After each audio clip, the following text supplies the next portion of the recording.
And joining us now to talk about the rally in gold is Dennis Gartman, editor of the Gartman Letter, a daily commentary on global capital markets. He's been following the financial markets for more than 35 years, though he doesn't look a day over 35. Dennis, you should see my wife. She doesn't look a day over 25. Is she? She is. Let's talk about gold here. I mean, the rally just keeps on going, and well, why is that? Because to me, it seems like the fear factor that Michael Cugino was talking about has kind of settled down here. It's not a fear factor that's driving gold at all. It's really not. It's just a matter of reserve currency changes that are going on. If you were the reserve currency manager at the People's Bank of China, if you're at the Reserve Bank of Indonesia, and you had a surfeit of euros, and you look at what's going on over in Europe, and you're seeing the European economic community being torn apart, the cloth of Europe is being torn apart, what's your propensity to step up and buy more euros for your reserves? Probably somewhat limited. In fact, what's your propensity to sell some of your euros?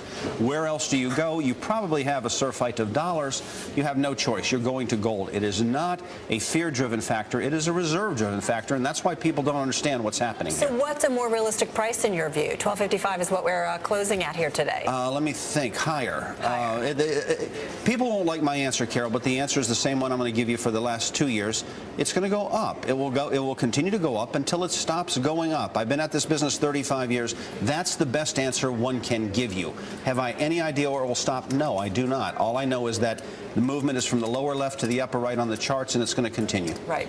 So, you know, a couple weeks ago, though, you did say that you were starting to trim back your positions in gold. And why was that, and what changed your mind? We got up to 1250 that one day. It stopped. It didn't advance any farther. I thought, okay, it's in the news enough. Time to go and move to the sidelines for a little bit. Now, let's remember, I'm long gold primarily in non-U.S. dollar terms. I own gold in euro terms. I own it in sterling terms. I even own it in yen terms.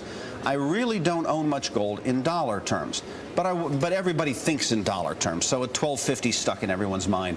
I thought at that point, probably not a bad idea as a trader, step to the sidelines. It went down, it got to about 1210. I actually thought it would go a little lower. It didn't. It stopped going down. Good traders say, it's not going down anymore. The trend is still upward. I don't have any choice but to come back and own it back again, and so I do. Dennis, what do you think about the backdrop in Europe and the uncertainties there? I think I have nothing but ill to say about what's going to go on in Europe, to be honest. Okay, I think that the euro is a doomed currency. I think that Mr. and Mrs. Schmidt in Bremen, Germany, have said, you know what? I don't get to retire till I'm 67. You know what? I have to work 5 days a year more than the Greeks do. You know what? I have to work 7 hours a week more than the Greeks do. You know what? I get one week less vacation each year than the Greeks do, and they're asking me to support their country.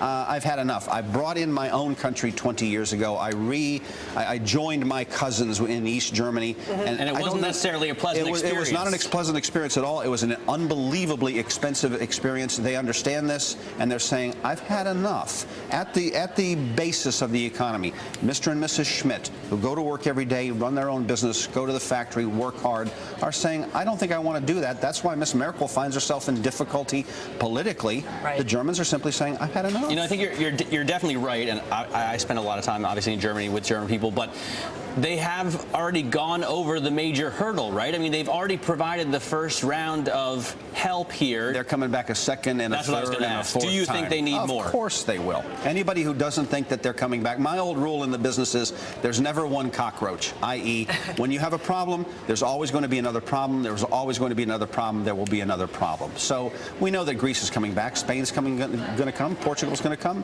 What about cockroaches here in the United States? I'm not sure. There's a lot of problems that we have here, but we have fewer problems, really, than does Europe. You have tried to put together a philosophical circumstance that for 400 years, you had country after country waging war one against the other. You have greater religious problems. You have greater philosophical problems. You have geographical problems.